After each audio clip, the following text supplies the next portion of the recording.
kapatid, good morning, good morning, good morning. Ngayon, panibagong araw, panibagong vlog. Ngayon po ay magluluto tayo ng pork binagongan.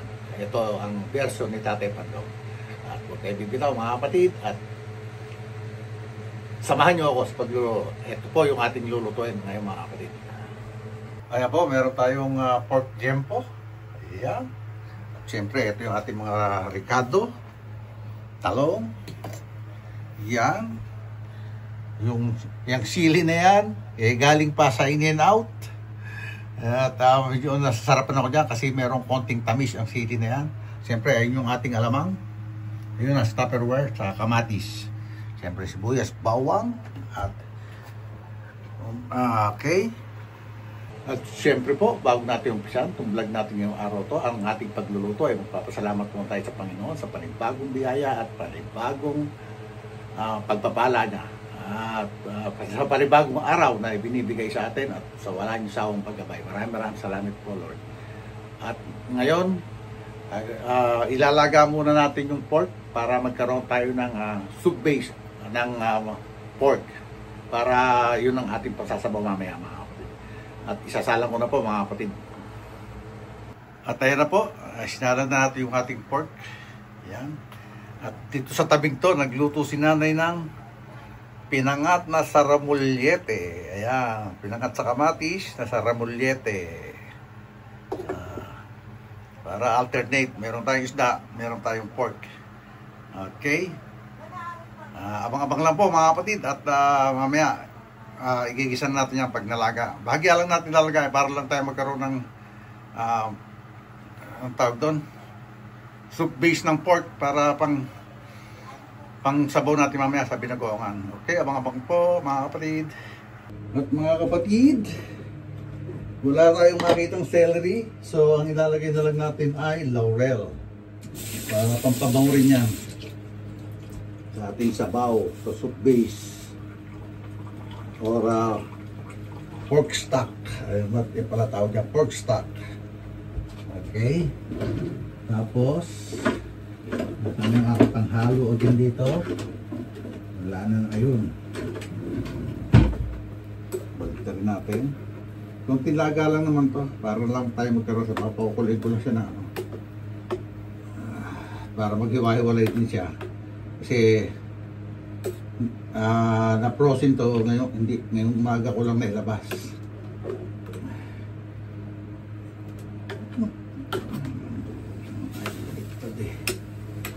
Iyon, baliktad rin siya. Okay, yan ulit mga kapatid, tatlo ba ulit natin? Okay mga kapatid, ano na siya, nakakulo na. Sasalain natin yung sabaw. Okay, salain natin ang sabaw niya.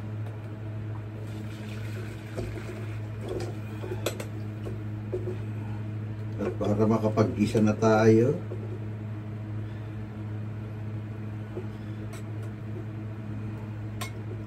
siyempre papalamigin natin yan. Habang pinapalamig natin, magpiprito na tayo ng talong. Okay. Ayan mga kapatid, magpapainit na tayo ng kawali. Ayan. Para makapagprito na tayo ng talong. Okay. Siyempre, iyan na natin tumatika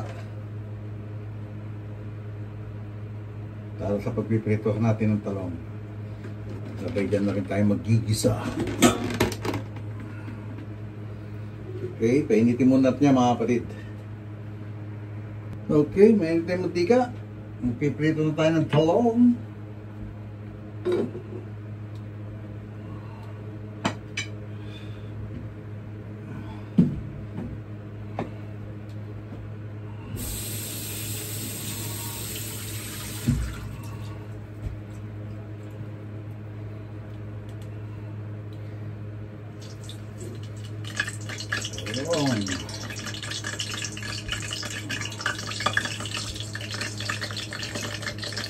Good.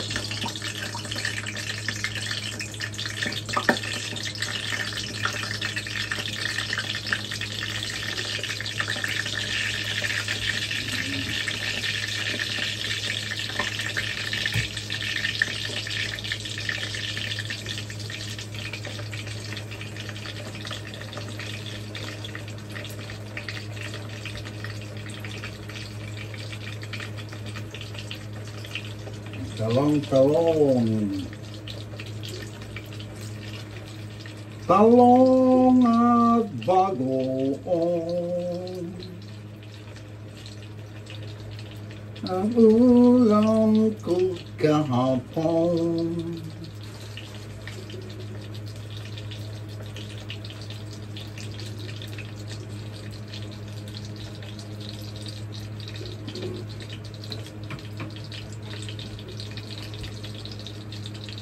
Okay.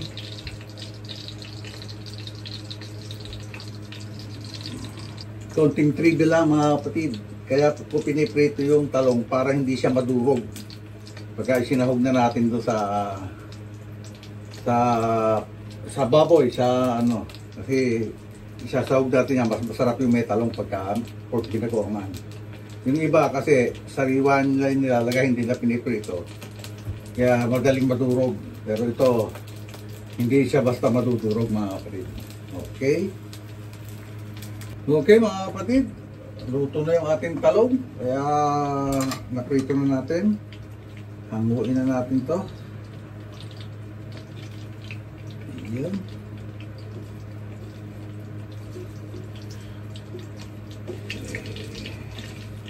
Mapula-pula na siya.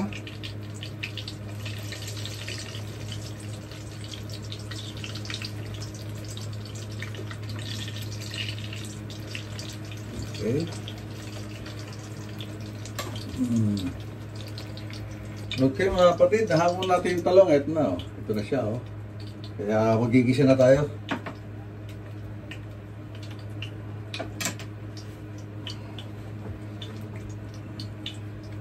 Bawasan muna natin ng konti ang mantika.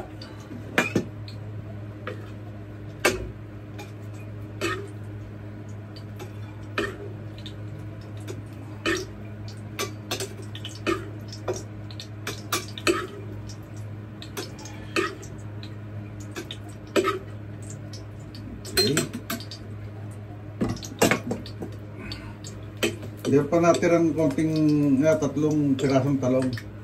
Pero pwede na tayo mag-isa niyan. Para mabilis ang ating trabaho. Okay. Siyempre, bawang.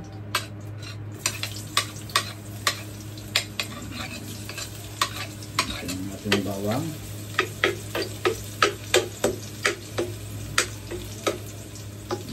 Save muna natin itong ating talong.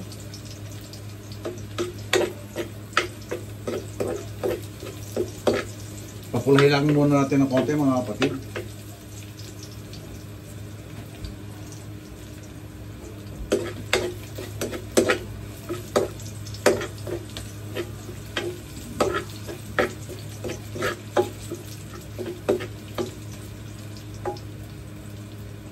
Yan, pula-pula na siya. Lagyan natin ang ating sibuyas. Maraming sibuyas. Okay.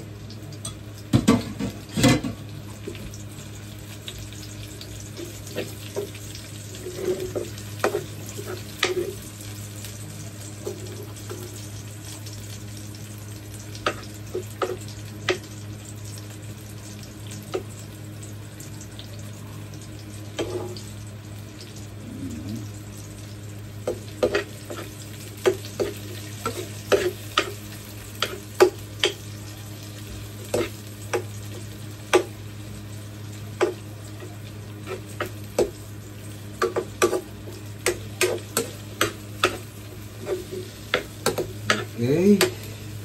Habuin na natin yung ating talong na huling na isa lang.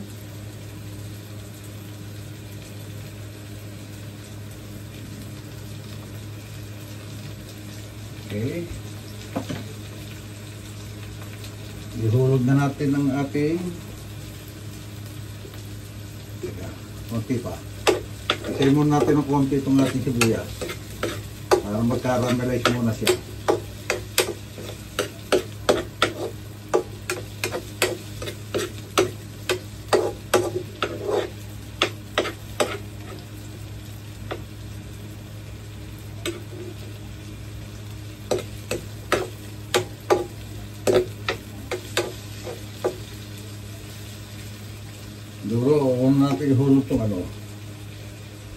pork. Kasi parang, kasi bahagi ako lang itong nilaga. Siguro unahin natin itong pork. Bahagi malambot na siya, okay. Kaya kamatis muna isusunod natin dyan.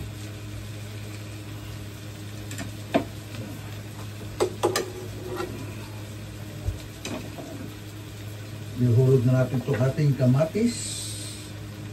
Ang kamatis. Oh, mura kamatis ngayon dito, kaya marami akong kamatis ilalagay. Dito sa Pilipinas, napakamahal ng kamatis.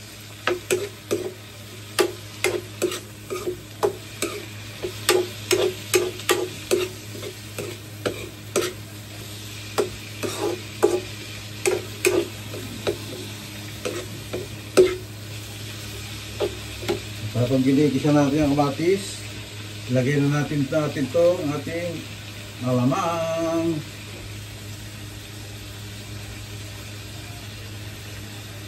Mamanti-mantikan alamang. Itong alamang nilalagay natin mga kapatid, luto na. Niluto na ito ni nanay kasi may nabili kaming hilaw. Kaya niluto ni nanay. Ay, luto na siya kaso hindi na sarap pa si nanay sa pagtimpla. Kaya yung timpla ng pagkakagisa niya, yan niluto ulit ni nanay. Kasi nalalamsahan si nanay sa pagkakaluto nila. Kaya yun.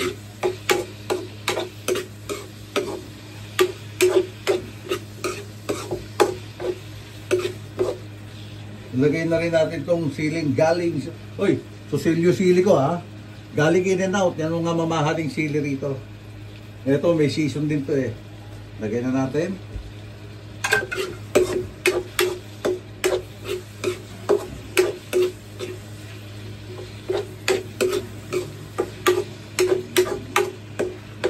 Damo na niya. Lalo siyang bumango nung maluto yung ano. Yung alamang. Mag-blend na siya. Hindi masyadong hinog yung kamatis na binibili ko. Kasi nga mura, marami akong binibili para hindi masyadong mabalik sa store. Kaya yun, naubos na yung hinog na hinog. Kaya ito, ang nalagay ko, medyo matigas-tigas pa.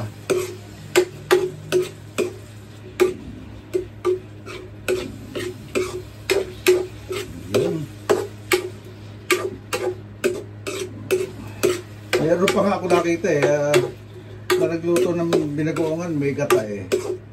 Hindi siya masakakano rin yan. Pero ako kasi pag nilagyan ko ng gata na may bagoong, ang alam ko, Bicol Express na yun pag ako nagluluto.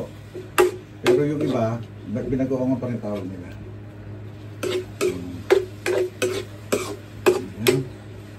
Siguro pwede natin ihulog yung karne. Isa-isahin natin para hindi sumama yung dahon ng laurel. Malalaki kahit ang binagoongan ko. Yan. Kasi pang ano sana ito eh, pang adobo, eh, naisipan ko magbikol. Ano na lang. Pag binagoongan. Yung ano eh, doon nga sa restaurant na pinagtrabahuhan ko, yung binagoongan, piniprito muna. Yung dinidipray muna namin. Kaso, long time deep fryer, tamang proseso yun. Saka minsan, masakit din naman sa ngipin pag matigas yung karne, pagka yung pinirito. Okay lang sana kung puro liempo eh, pagka may laman na ganyan, hindi rin maganda. Diba?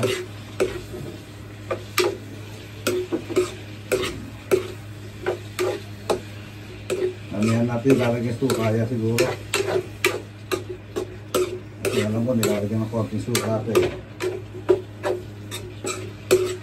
Shoutout nga pala kay Panlasang Pinoy.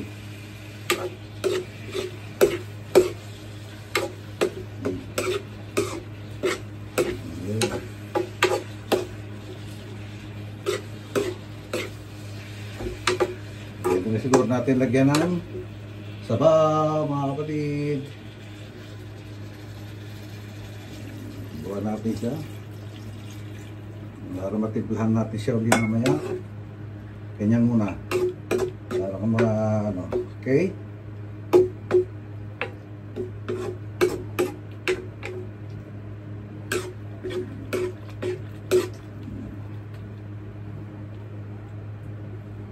Okay, meron na ulit mga kapatid.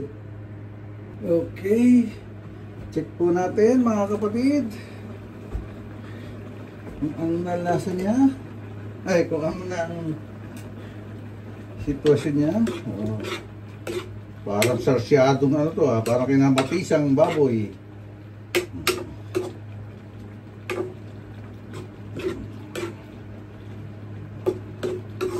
Kaya lang natin ganyan. Kumulo siya ng kumulo.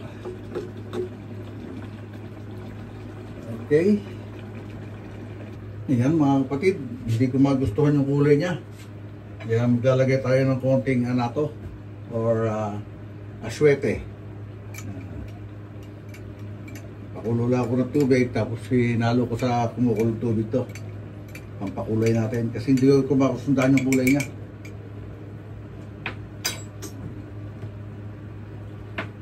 Okay. Lagay natin to. Para magkakulay siya.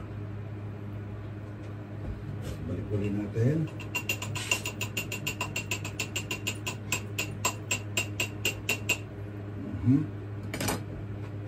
Lagyan ulit natin ng tubig.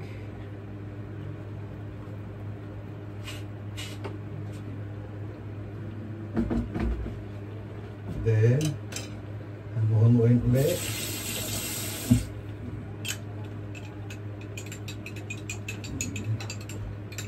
Ganyan lang siya. Diba?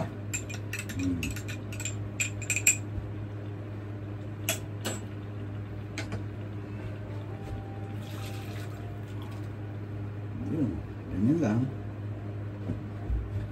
Lagyan natin siya dyan. Kumulo. Okay. Then, halo-halo lang. Yan. Medyo kakapit yung kulay niyan. Okay. Pakuloan ulit natin mga kapatid. Ayaw natin kumulo siya ng kumulo. Mamaya lalagyan na lang natin ng suka yan. Tapos yung talong. Okay. Okay mga kapatid. Medyo konti na lang yung sabaw niya. Oh. Ayan o. Yeah. Nagkamagandang kulay na siya. Hindi siya yung ano tawag. Hindi siya puting-puti. Kaya lalagyan na natin siguro ito ng suka. Pero hindi, wag muna. Hindi matigas pa eh. Maya-maya. Antay-antay lang tayong umambot mga kapatid bago natin lagyan ng suka. Takloban ulit natin. Para kumulo siya ng kumulo. Okay. Okay mga kapatid. Kaunti na yung sabaw niya. So, siguro pwede na natin hulugan to ng ano. Ng suka. Ayan. Okay.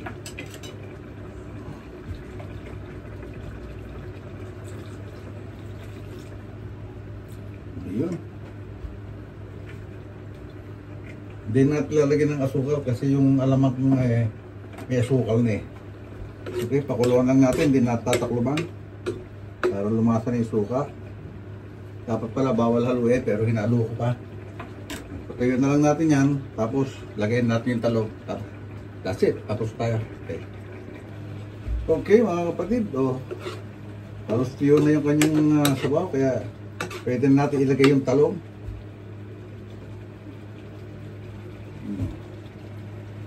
Talong, ayun, wow. Ilagay na rin naman natin ito ng suka, di ba? Para makakain na tayo. Hapunan na to mga kapatid, hapunan na. Kasi kanina nag-take off si nanay kahapon ng ano, yung In-N-Out na burger. So yun ang kinain namin kaninang lunch. Ito hapunan na to. Okay. Natin ganyan yan. Okay mga kapatid. Ito na siya oh. Luto na siya oh. Pakikita ko sa inyo mga kapatid. Ayan na siya oh. Diba? Oh. Lalagay tayo konti. Yan. Diba? Ang ating binagoongan eh. Nagmamati-matika siya oh. Okay. Okay mga kapatid, natapos na yung ating pagluluto at maraming salamat at nakarating kayo sa dulo ng ating video na to. At yung sa mga basher natin yan na hindi nagustuhan yung ating ginagawa, bahala na po kayo. Basta ako, tuloy-tuloy lang. Na kahit pa paano, wag lang mawala yung ating pinaghirapan na channel. Kaya kahit pa isa-isa, magagawa tayo ng video. Kahit na hindi tayo siguro kahit na matagal tayo sumahod, basta ma-update lang kayo mga kapatid, kasi kahit pa paano mga kapatid, may mga solid subscriber pa rin naman tayo at may mga solid na viewers. Kaya maraming salamat sa inyo at syempre maraming salamat sa Soul Community at lalo na kay Idol Japper Sniper at maraming salamat din sa Panginoon syempre dahil hindi tayo pinababayaan. At hanggang dito lang po. God bless all and be safe always. We love you all mga kapatid. Bye bye. See you on my next vlog.